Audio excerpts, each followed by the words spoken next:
Because she was deemed ugly, her mother decided to marry her off to a bandit chief.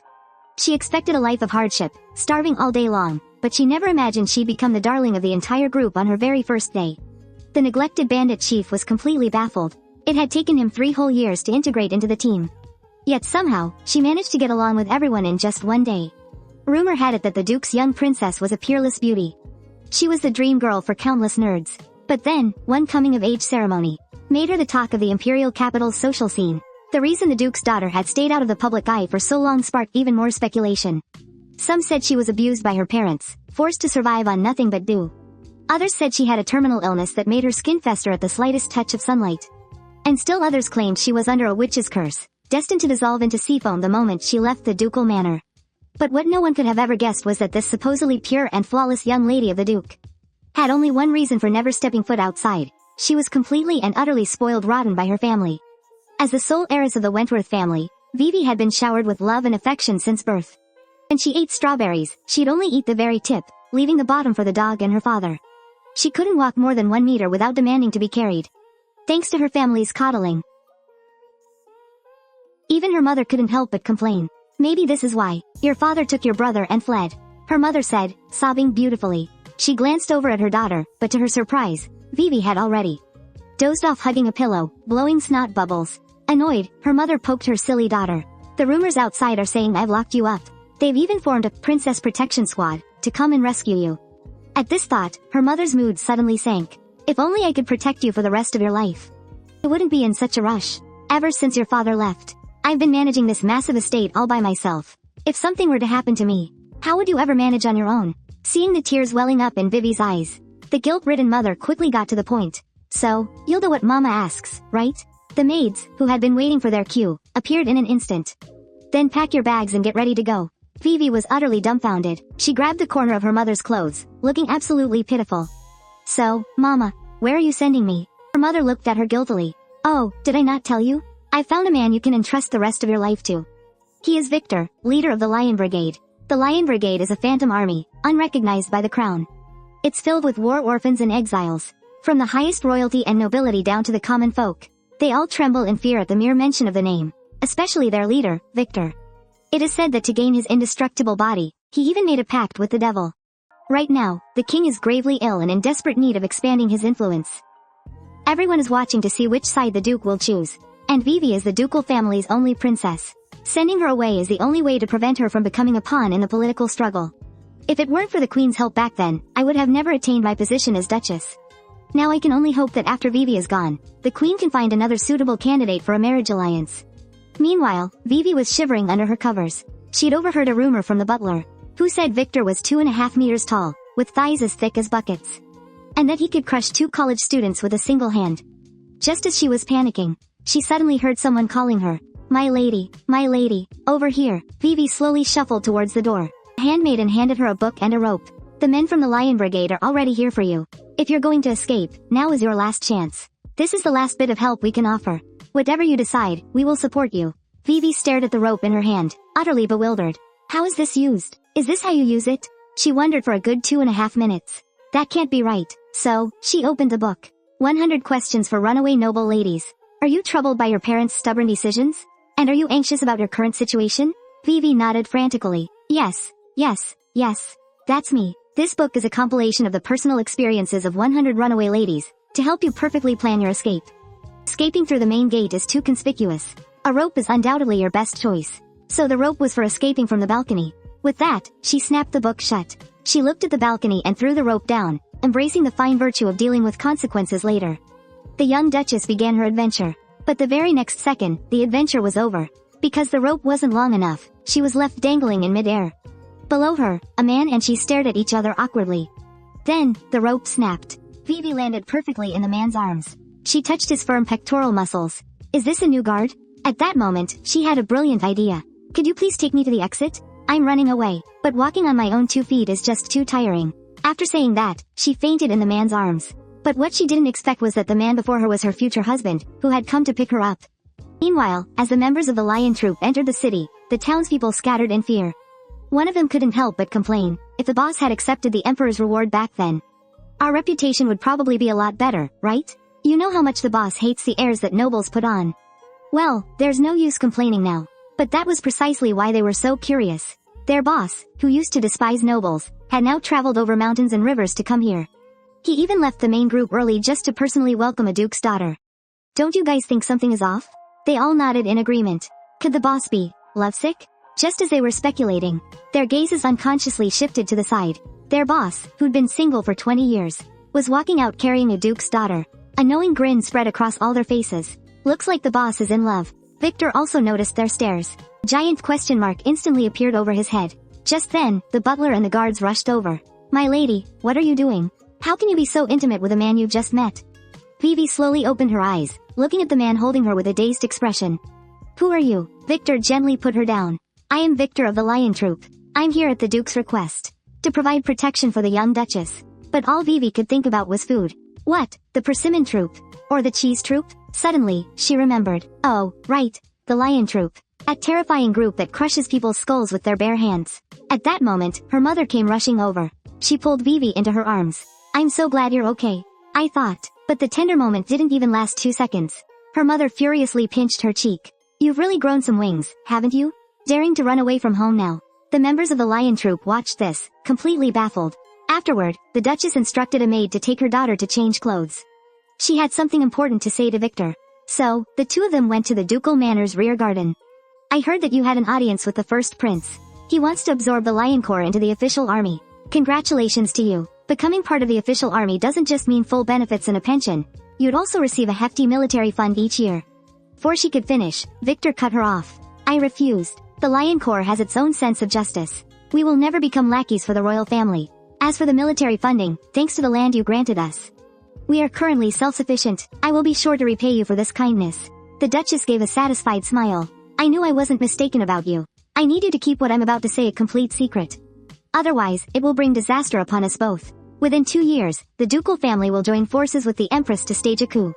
To help the second prince take the throne. Victor's expression instantly darkened. This is a capital offense. I know. So, regardless of whether we succeed or fail, I need you to promise me you'll keep Vivi safe. And so, after her talk with Victor, the Duchess decided to send her daughter away immediately. Because staying even a moment longer could invite unforeseen trouble. A moment later, outside the gates of the ducal estate, the Duchess slowly approached her daughter. My dearest Vivi, the conditions there won't be like they are at home. You have to take good care of yourself. Vivi looked pitifully at her mother. Can I not go?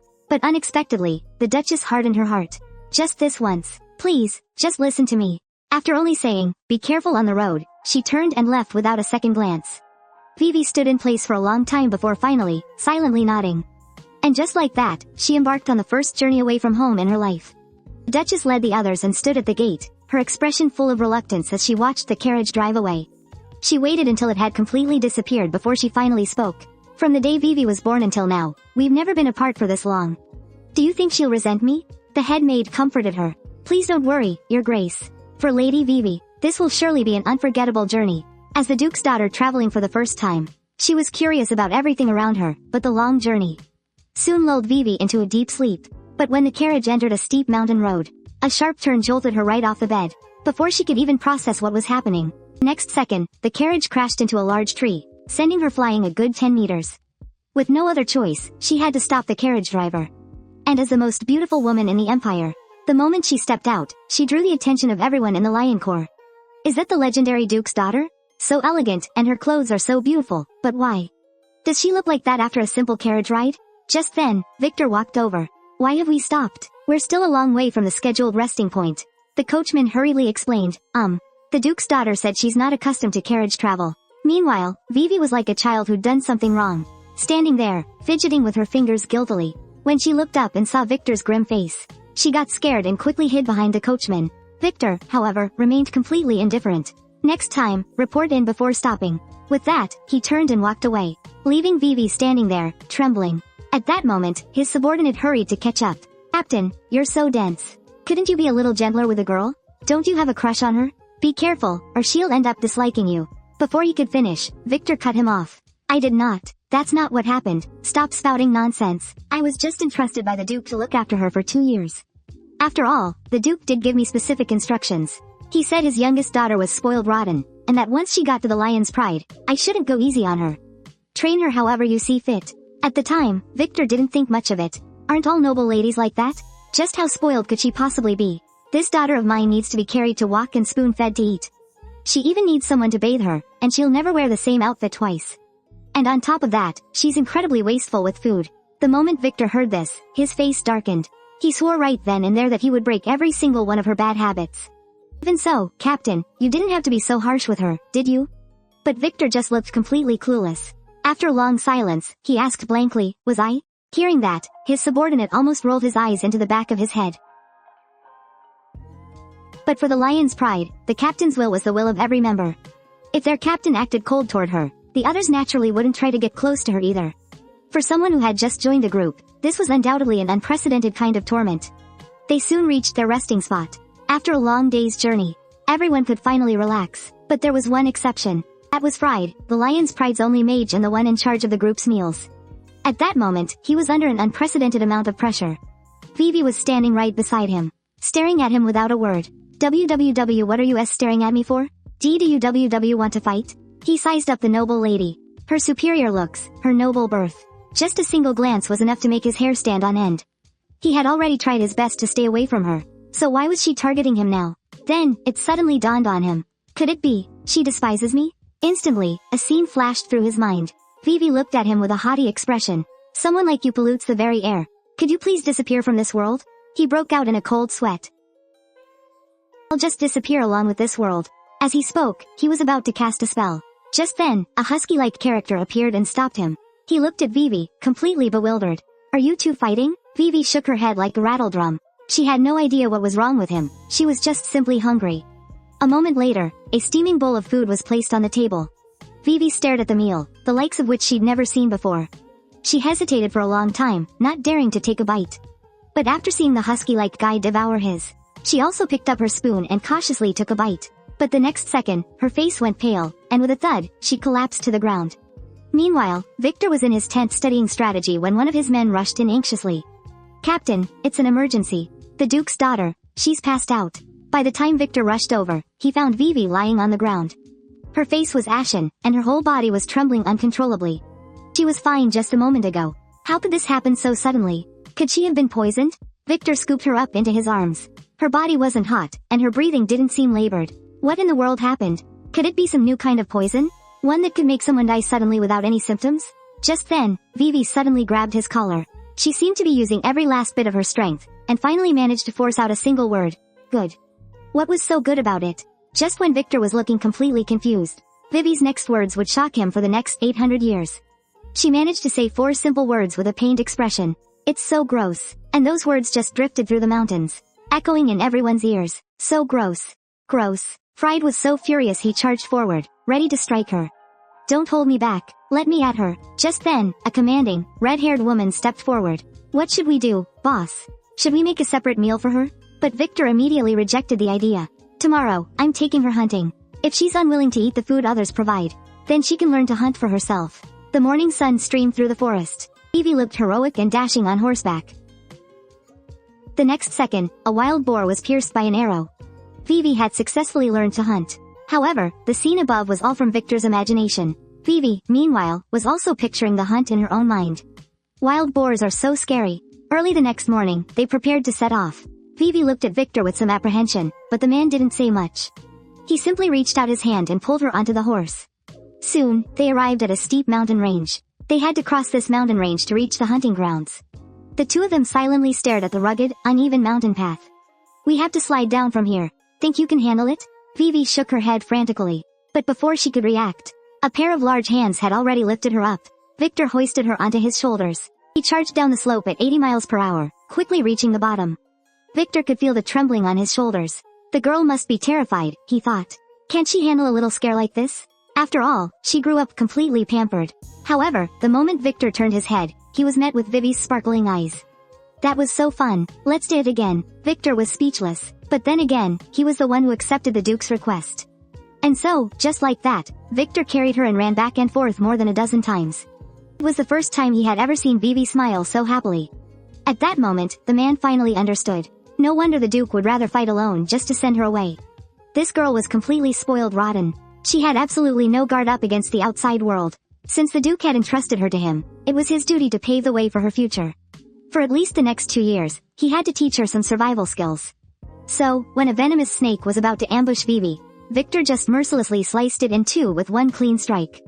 Afterward, he acted as if nothing had happened and silently followed behind the girl. Soon, the two arrived at a place where beasts gathered. With a flick of Victor's wrist and a flash of his blade, a small deer lay at his feet. It wasn't nearly enough to feed the entire company. However, he didn't notice at all that a large black bear was behind him, its eyes gleaming menacingly. Victor didn't even turn his head. He finished off the bear behind him with a single stroke of his sword. All the while, Vivi sat in a tree, quietly watching everything unfold before her. She watched as Victor butchered the animal. His movements were as smooth as flowing water. In just a few swift motions, he had packed up the cuts of meat. And then he just walked away. A baffled Vivi could only stare, completely dumbfounded. He just left like that? Did he forget something? 2.5 silent minutes passed. Then, Victor came rushing back in a panic. Only then did he lift down Vivi, who had little tears welling up in the corners of her eyes. Oh, crap. He almost forgot about her. He cleared his throat awkwardly. Did you see the demonstration clearly? Now it's your turn. Victor noticed something. This Duke's daughter hardly ever spoke. Could she have some kind of psychological issue? He saw a group of fawns up ahead. Vivi thought she'd give it a try, but even though she used all her strength, the bowstring in her hand didn't move an inch. It seems a lady's bow isn't suitable for her either. She'll have to use a child's bow next time. So, Victor decided to teach her himself. You can't use brute force to draw a bow, or you might get hurt. Spread your feet shoulder width apart. The bowstring should be drawn to the height of your mouth. Aim at the target, release the string, and then, an arrow straight to the head. This stunned Vivi, who was watching from the side. Now, it's your turn. Vivi hurriedly took the bow and arrow, and then practiced over and over again. But even though she tried very hard, the results were still disappointing. She couldn't draw the bowstring fully, her hands were unsteady, and even her breathing was a mess. Although these were common mistakes for a beginner, Victor could sense that she was very anxious. What on earth is she so anxious about? Watching Vivi, who was exhausted but still trying to draw the bow. The man walked over and stopped her. That's enough. This kind of practice is pointless. What are you so agitated about? Victor looked at the young girl's face, while Vivi was panting heavily. Her big eyes blinked as she stared at him. Agitated? What's that? Can you eat it? I don't know what you mean by agitated. But I do want to show results as soon as possible, because you're amazing, Victor. All of you in the lion troop are incredible. Your vision, your courage, your skills, and your experience. Every single one of those things might have taken decades to hone. It's completely different from someone like me, so I can't help but think, if I could be as strong as all of you, maybe I wouldn't be a burden to my mother anymore. Victor was clearly stunned by her. He strode towards Vivi, looking at the girl who was desperately holding back her tears. The man gripped her hand tightly. He leaned in close to her ear and spoke softly. Holy crap, you can actually speak normally? It was the first time he'd heard her say so much, and for a moment, he didn't know how to react. She used to just squeeze out one word at a time. Then he noticed Vivi's distress. I'm just a rough guy, I have no idea how to comfort someone. What should I do? I was only 6 years old when I first picked up a knife. Back then, I wasn't facing beasts or monsters. I was facing people. There were years of famine back then. Some people got so hungry, they thought about preying on children. So many years have passed. And though he's killed many vicious criminals, that first time is something he can never forget. Most of the people in the lion troop are the same. They've all had similar tragic experiences. Hardship made them strong, but if they had a choice, who would want to live a life of wandering and displacement? Victor gently stroked the girl's forehead. It's not your fault that you grew up in a wealthy and comfortable environment. You don't need to feel guilty about it. You don't have to be strong to protect the people you care about. It's having someone you want to protect that makes you stronger. Vivi, you have to believe, that day isn't too far away. Hearing these words, Vivi was greatly encouraged. Then, is there anything that even I can do right now? Victor was charmed by how cute she looked, but then remembered that a guy has to stay composed. So, he feigned calmness and said, well then, you should. Let's pick some fruit to take back. So he lifted way up high to pick the fruit. They gathered mushrooms in the forest, and finally, they also picked the sand potatoes on the ground. In just one afternoon, Vivi had gathered a huge harvest. Seeing the girl's radiant smile, Victor's heart warmed up as well. They didn't return to camp until evening, where they turned their ingredients into a delicious pizza. Everyone praised Vivi for being so capable, but the magician, Fried, was an exception. Sand potatoes from this season are bitter and astringent. You've completely ruined the good meat by doing this. Hearing this, the girl lowered her head, blaming herself, while Fried, whose scheme had succeeded, had a smug smile on his face. However, the next second, Vivi suddenly moved closer. Blinking her big, watery eyes at him, she asked, Is it really that bad?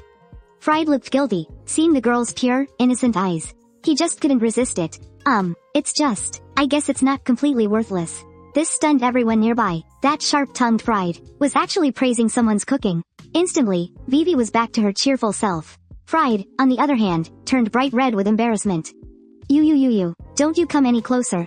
Victor leaned against a tree. He watched the scene with a smile, never expecting the pampered young lady fit in with the lion troop so quickly. Time passed, and soon it was the next day. Victor was woken up early by the commotion outside his tent. He had been studying strategy all night. At that moment, he was in an incredibly foul mood. He looked out at the bustling, lively scene. Victor was very curious about what was happening. Oh, them? They just want to make something delicious for Lady Vivi. For some reason, it turned into a competition. Everyone wants to win the Duchess's daughter's approval. Any extra food gets snapped up by the others, too. The main rule is that nothing goes to waste. However, this warm and cheerful scene triggered some bad memories for Victor. There was a time when he wasn't accepted by the team either.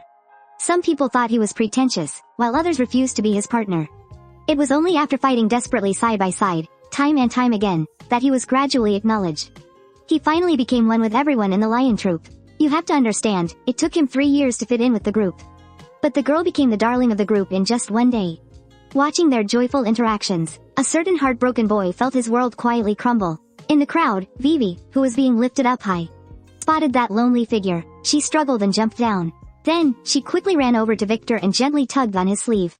She then held out the food in her hands. Let's eat together. In that instant, Vivi seemed to glow with a radiant light, illuminating the withdrawn boy. He took the food, a wave of emotion washing over him.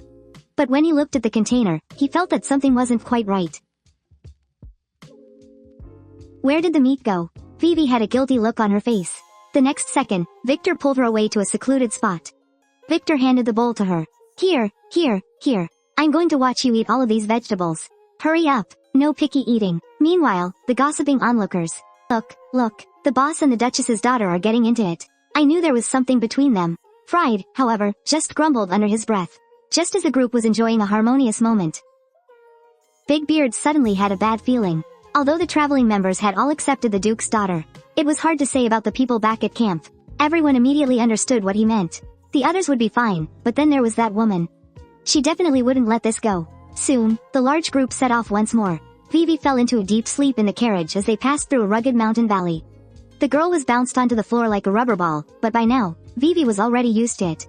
Before she could even cry out in pain, she was already blowing snot bubbles in her sleep the next second.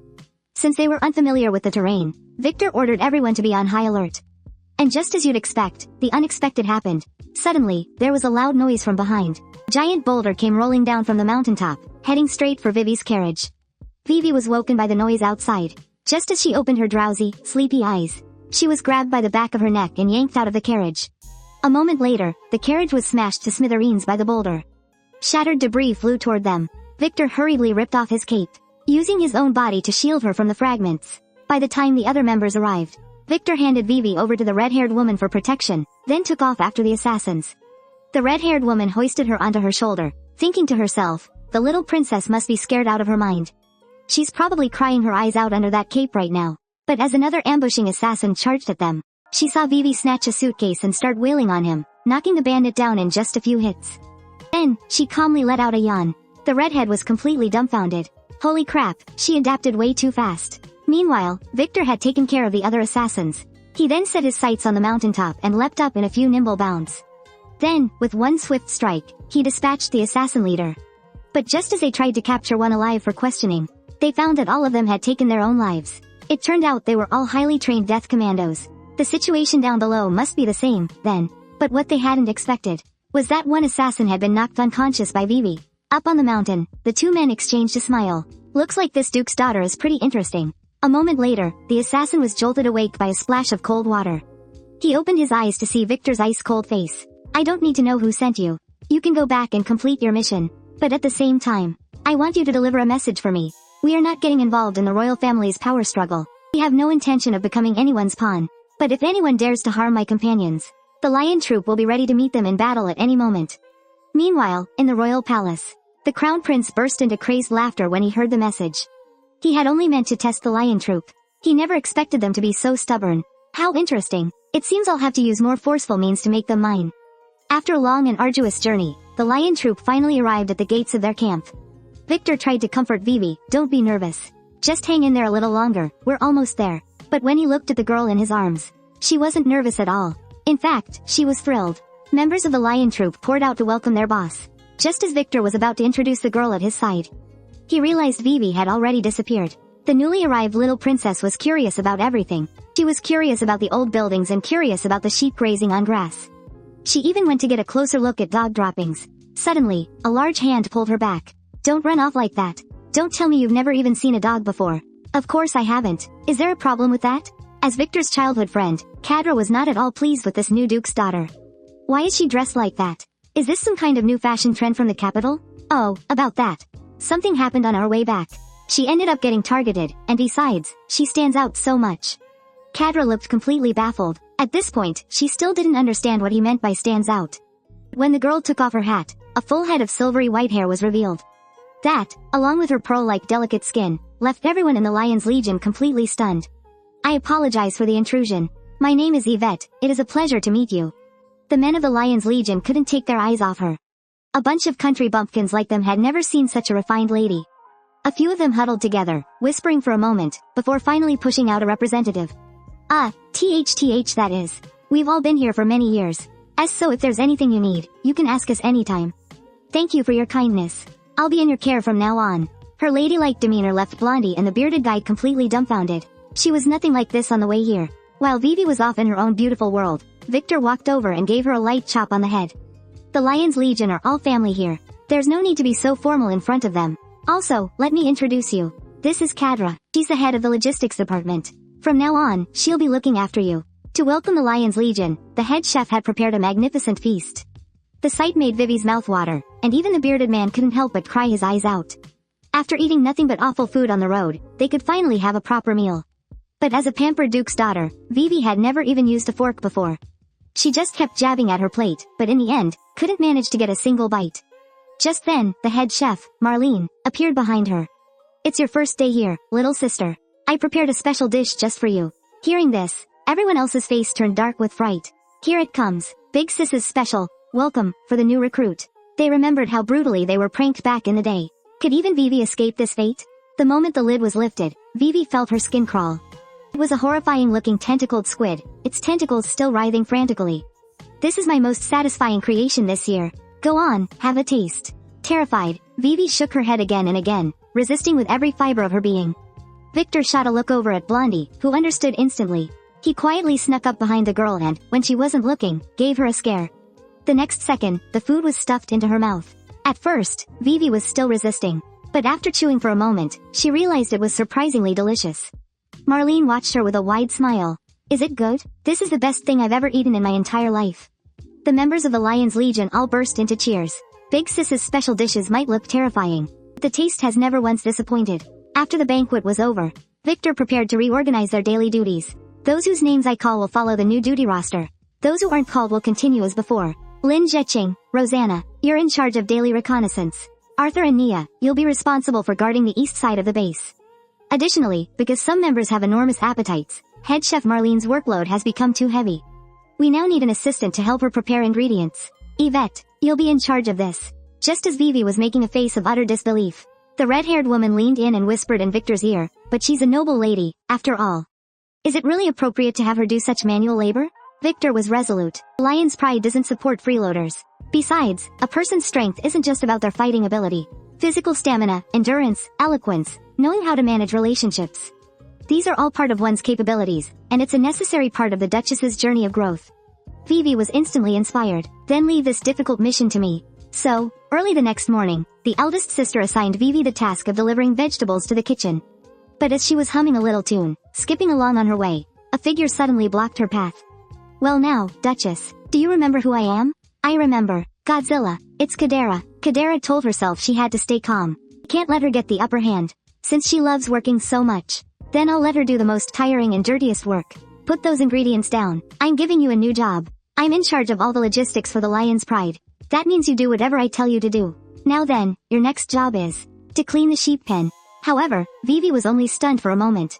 Then, she started humming a little tune again and set off. Off I go, off to clean the sheep pen. This left Kadara completely dumbfounded. Is there something wrong with this woman? A moment later, the girl grabbed a bucket and got ready to work. Her elegant aura and stunning beauty made everyone she passed unable to resist greeting her. She's even prettier up close. No wonder the boss looks after her so well. Following behind, Kadera was about to explode with rage. Go ahead and smile, Yvette. Once my plan is in motion, you won't be smiling for long. It turned out that to drive Vivi out of the lion's pride, Kadera had devised a territory defense plan. Step 1. Lure the Duchess into doing a job she's not good at. Step 2. Sabotage her while she's working and frame her for it. Step 3. The leader discovers the Duchess has caused trouble and flies into a rage. The final step is to kick her out of the lion's pride. Thinking of this, Kadera couldn't help but feel smug. Such a perfect plan. Look at how clumsy she is. Maybe I won't even have to lift a finger. However, Kadera wasn't paying attention, and Vivi had already accidentally knocked over a shelf, sending bottles and jars scattering everywhere. She knew the Duchess would be useless, but she never expected her to be this useless. Kadera tried to calm herself. What on earth just happened? She hasn't even been in there for a minute. How did she mess up the sheep pen so badly? Well, this is fine too.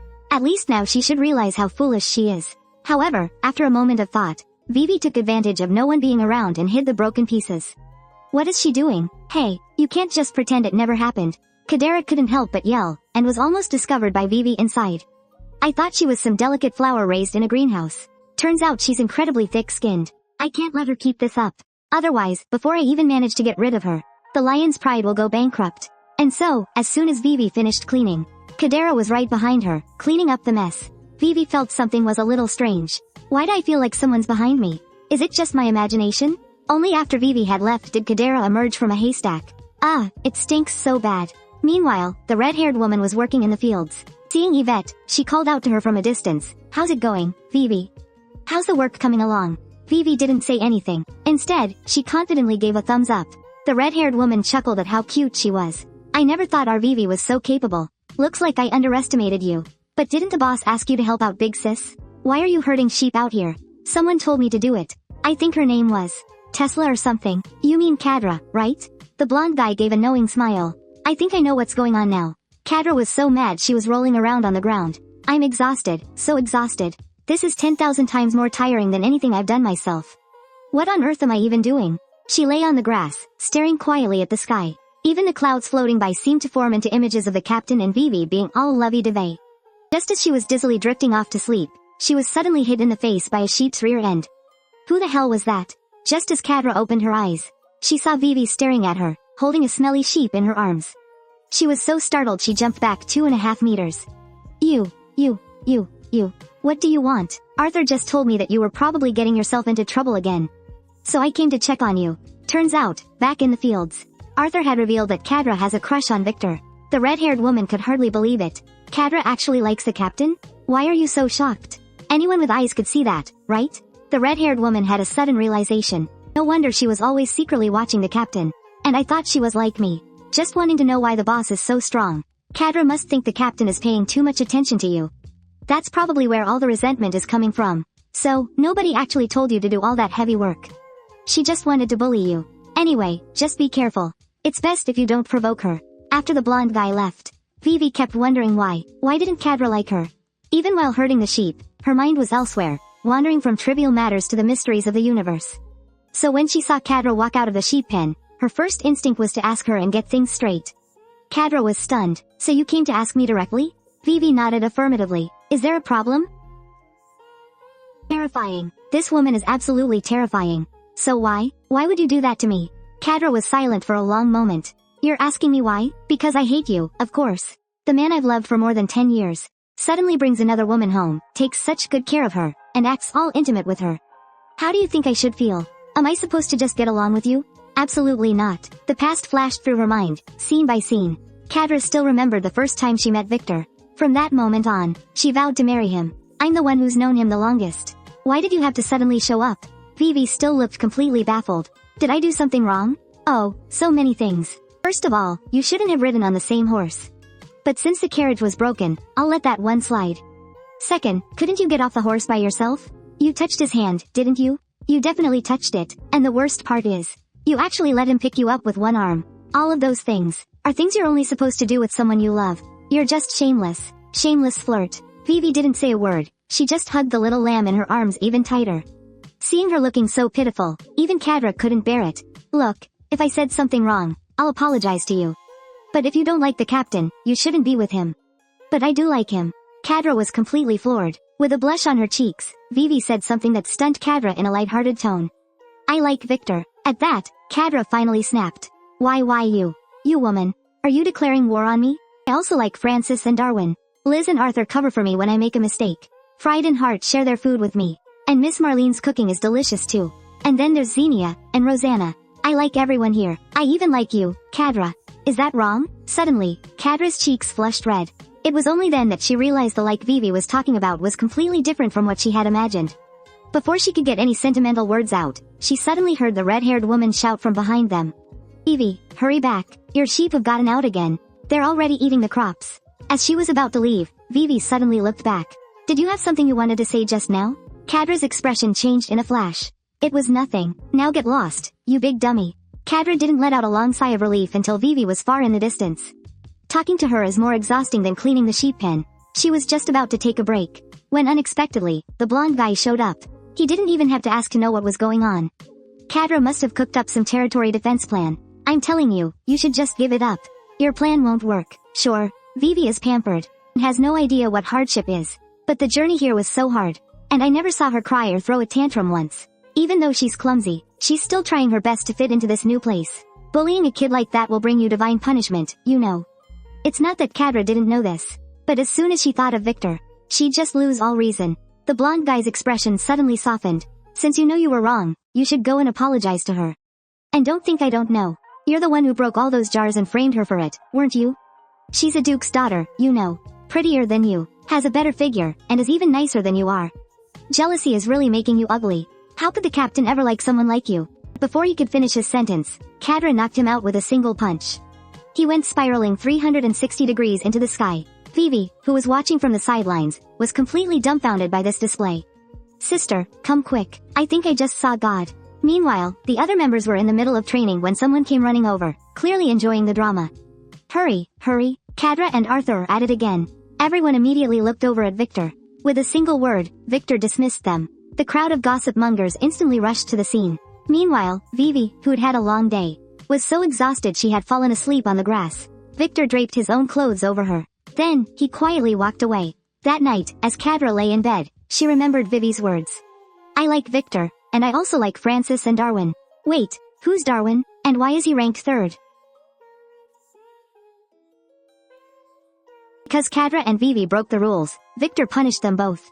Kadra from the logistics department changed the duty roster without permission. This month's salary will be deducted. Furthermore, she will clean the sheep pen for a month. And due to certain individuals abandoning their posts, some members of the troop consumed unprepared ingredients. The number of people with diarrhea has now risen to 5. So, Yvette, as soon as Victor looked up, he found Vivi fast asleep with a snot bubble coming out of her nose. Don't you dare pretend to be asleep. Victor bopped her on her little head. Seeing as this is your first offense, I'll let you off this time. But if you abandon your post again, you should know what the consequences will be. Victor's stern gaze scared Vivi senseless. Wah, so scary. Bandit leader is going to kill me. Just then, the head lady brought over a basin of mangosteens. She saw Vivi sitting there, trembling. The sight amused Marlene. Looks like he has you completely under his thumb. After dinner, the troop members had to continue their training. Before leaving, Nia made a point of telling Vivi, if you need any help, remember to call us anytime. We'll be practicing in that open area just ahead. Just shout from your bedroom, and we'll hear you. Vivi nodded. Then, she trotted back to her room. Time to go back to my room for a bath. She pushed the door open with a thump. Although the room was clean and tidy, it was so small compared to the ducal mansion. Even the bathtub was empty. There wasn't a single drop of water in it. She remembered what Senya said. If you need any help, just call us anytime. So, Vivi pushed open the window, and looked out at the lion troop training hard. Even though it was already late, everyone was training with great effort, without a hint of slacking off. Just then, someone noticed her. Yvette, do you need any help? Vivi shook her head, upholding the fine virtue of doing things herself. She decided to fetch water for her bath on her own. But when she got to the well, she realized that fetching water was much more difficult than she had imagined. Even so, Vivi didn't give up. She used all her strength to fill a bucket of water and then painstakingly carried it back step by step. After running back and forth several times, Vivi was so tired she squatted on the ground, panting heavily. A sharp pain shot through her hand. It was only then that she noticed that the bucket had rubbed the palms of her hands raw. She brought her palms to her mouth and gently blew on them to ease the stinging pain. Suddenly, a voice from behind called out to her. Yvette, what are you doing here? As soon as Vivi turned around, she saw Victor standing right in front of her. Fetching water, she stammered in reply, while staring at the man's strong pectoral muscles. Why are they all wet? Because there's a river over there. We usually go for a dip after training. Can I go wash in the river? Vivi's eyes lit up. She turned to head for the river, but Victor yanked her back. You can't go. It's all men over there. If you want to bathe, go back to your room. He held her arm tightly. A sharp, stinging pain shot up from her hand. It was only then that Victor noticed. The girl's delicate hands were covered in wounds. Seeing his girl injured, his face instantly darkened. What is going on here? Explain yourself to me, the man demanded sternly. Tears welled up in the corners of the terrified girl's eyes. As she backed away, she lost her footing. She fell flat on her face, and the overturned bucket of water drenched her completely. Vivi let out a long sigh of relief. Thankfully, she wasn't hurt. Not good at all. Victor's face was still dark. The bucket she had just knocked over was now sitting on his head. A moment later, back in the room, Victor carefully helped her apply medicine. Vivi, trying hard to ignore the pain in her hands, explained to him. I just wanted to take a bath, but the bucket was so heavy. I accidentally scraped my hand. Please don't be angry. Victor looked up, completely baffled. Was I angry? Vivi nodded affirmatively. You were really fierce. I don't understand why you didn't ask for help. You wouldn't do this by yourself at home, would you? Of course not. In the ducal mansion, there was always water available. If I was hungry, someone would prepare a midnight snack. When I was sleepy, someone would make my bed. Only after doing these things she had always taken for granted did she realize just how difficult they were. After a long silence, Vivi looked up and forced a smile. Does this count as progress? Even though her hands were covered in scratches, she was still worried about whether she had grown. Victor sighed. He then flicked Vivi on the forehead. Getting yourself hurt for no reason. You think that counts as progress? If we were attacked by the enemy tomorrow, would you even be able to hold a sword with these hands? A warrior needs to be strong. But you also have to learn to avoid unnecessary injuries. As he spoke, Victor picked up the water bucket. I will ask you to do things that are within your capabilities. For anything beyond your ability, you can come to me. And regarding tomorrow's training, I won't go easy on you just because you're injured. Vivi was speechless, but then she remembered what her older sister had said. Don't be fooled by the captain's long face. He's actually very good at taking care of people. So she thought for a moment. Miss Marlene just gave me a basket of mangosteens. And? Help me peel the mangosteens. Didn't you just say? Victor was about to lose his temper, but in the next second, Vivi held her hands right in front of his face. My hands. They're hurt. Peeling mangosteens was something she couldn't possibly do. Victor was completely exasperated. So, she was waiting for me with this all along, wasn't she? So, after fetching the water, Victor found himself peeling mangosteens while muttering to himself in disbelief. What in the world am I doing? Meanwhile, Vivi ate the mangosteens while taking her bath. It seemed she had found the right way to get along with Victor.